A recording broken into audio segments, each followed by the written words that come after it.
Samajwadi party के महासचिव स्वामी प्रसाद मौर्य के करोड़ों श्रद्धालुओं की आस्था के केंद्र भू वैकुंठ श्री बद्रीनाथ धाम को 8वीं शताब्दी में बुद्ध मठ बताकर उसे तोड़कर मंदिर बनाने को लेकर दिए गए बयान पर चारों तरफ से जवाबी हमले शुरू हो गए हैं।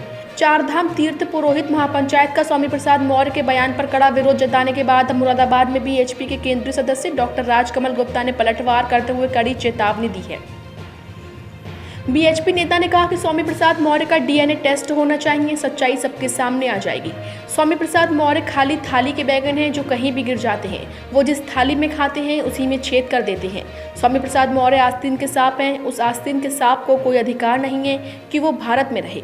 कहीं न कहीं से विदेशों से फंडिंग हो रही है जो देश को तोड़ने का निरंतर कार्य कर रहे हैं। इस दौरान बीएचपी नेता ने चेतावनी देने वाले अंदाज में कहा कि उन्हें अपनी वाणी पर संयम रखना चाहिए। अगर हिंदू समाज प्रतिक्रिया देगा तो सिर छिपाना भारी पड़ जाएगा। वहीं केरल में मुस्लिम लीग के नेताओं की धमकी, अगर केरला में कोई हिंदू धार्मिक कार्यक्रम करेगा या रामायण पढ़ेगा तो उसके सिर काट देंगे। पर राजकमल गुप्ता ने चेतावनी देते हुए कहा कि हिंदू समाज अगर खड़ा हो गया तो इतने सिर होंगे कि गिने नहीं जाएंगे। उन्होंने कहा सभी हिंदू देवी देवताओं के हाथों में हथियार नजर आते हैं। हनुमान जी के हाथ में गदा है, भगवान राम के हाथ में धनुष है, भगवान शंकर के हाथ में त्रिशूल है, माँ दुर्गा के हाथ में तलवार है। अगर ये शस्त्र हाथ में आ जाए तो जान बचानी मुश्किल हो जाएगी। मुस्लिम लीग या कोई भी राजनीतिक पार्टी इन बातों को ध्यान में रखकर बयान दे। दुखी मन ये है, समाजवादी पार्टी के नेता स्वामी प्रसाद मौर्य अनगढ़ंत बयान दे रहे हैं। उन्होंने कह दिया कि जितने मंदिर हैं उनका भी ऐसा ही सर्वे होना चाहिए। उन्होंने ये कहा कि साहब मैं मंदिरों का सर्वे कराऊंगा, ऐसी मांग होनी चाहिए, कोर्ट से ये करूंगा। अभी राजनीतिक बात चल रही है। मैं उनसे ये कहना चाहता हूं कि उनका भी ज्ञान अधूरा है। उन्हें सबसे पहले अपने ज्ञान से प्राप्त करना चाहिए, ज्ञान बढ़ाना चाहिए कि जो केदारनाथ ज्योतिर्लिंग वो कह रहे हैं कि पहले मठ था। अरे केदारनाथ का ज्योतिर्लिंग 12 ज्योतिर्लिंगों में एक है, परम पूज्य ज्योतिर्लिंग है वो। उनकी बुद्धि खराब हो गई है, उनका दिमाग का संतुलन बिगड़ गया है। और मैं तो ये कह दूंगा कि स्वामी प्रसाद, स्वामी हमारे कहते हैं भगवान को, प्रसाद भगवान का होता है। उनका डीएनए टेस्ट कराना चाहिए कि वो क्या है, वो स्वयं में भी स्वामी प्रसाद है या नहीं है। पहली बात तो इनका एक डीएनए टेस्ट होना चाहिए और एक इनके मानसिक संतुलन का किसी दिमाग के डॉक्टर से टेस्ट होना चाहिए।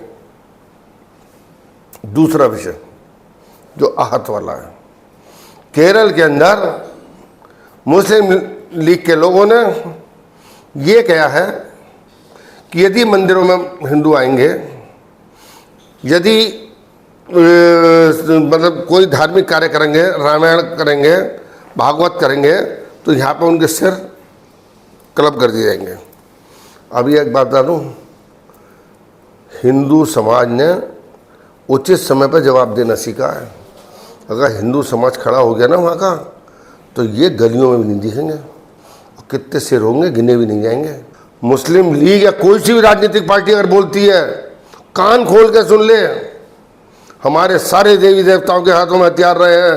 हनुमान जी के हाथ में गदा है, राम के हाथ में धनुष है, भगवान शिव के हाथ में त्रिशूल है, दुर्गा के हाथ में तलवार है।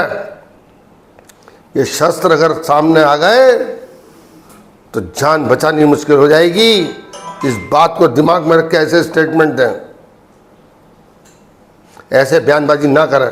ठीक है, राजनीतिक तौर से बयानबाजी करते हो, वोटों को पोलराइज करने के काम करते हो, ऐसा भी मत करो। किसी के स्वाभिमान को, उसकी आत्मा को ठेस मत पहुंचाओ।